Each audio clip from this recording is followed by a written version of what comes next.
Okay, so next we're going to install the microcontroller module and test power again to the mainboard stack up here.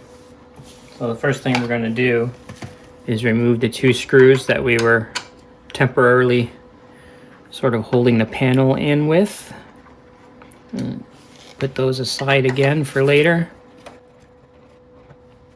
The main board has sort of a notch in it, and it actually tucks under a bit of this side panel.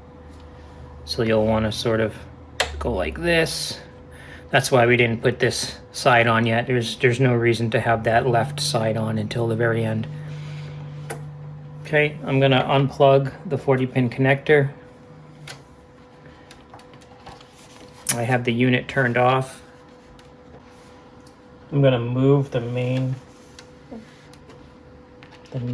enclosure up a little bit so I can get this in focus.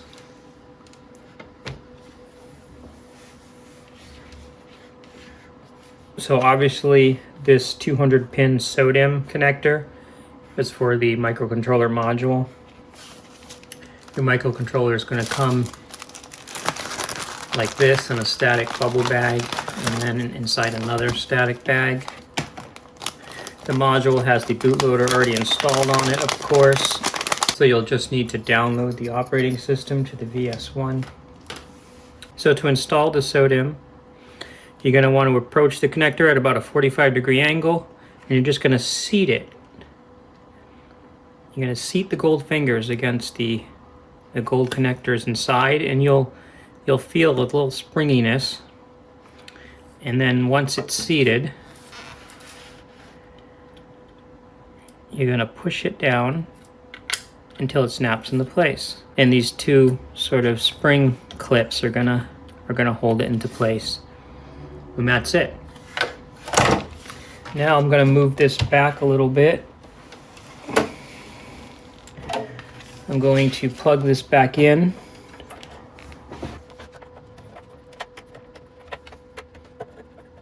I'm going to tuck the panel back under. You could screw it back in now if you want, or just leave it like this until you know it's working. And then you're going to turn the unit on. Again, you can always look at the green LED on the main power supply unit coming in to make sure that you have, your good raw power rails coming in. I'm going to turn this on, and again, it's going to whine a little bit. You might hear it on the video.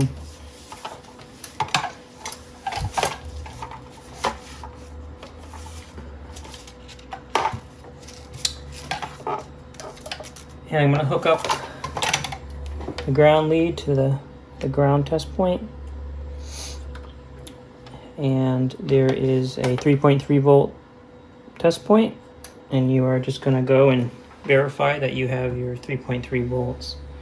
It's obvious where that test point is, but just in case you can't see it, it is here. So you can also check the 5 volts digital as well. And you could check your plus and minus 15 volts again if you want, because that is also being sent via this ribbon cable to this stack up.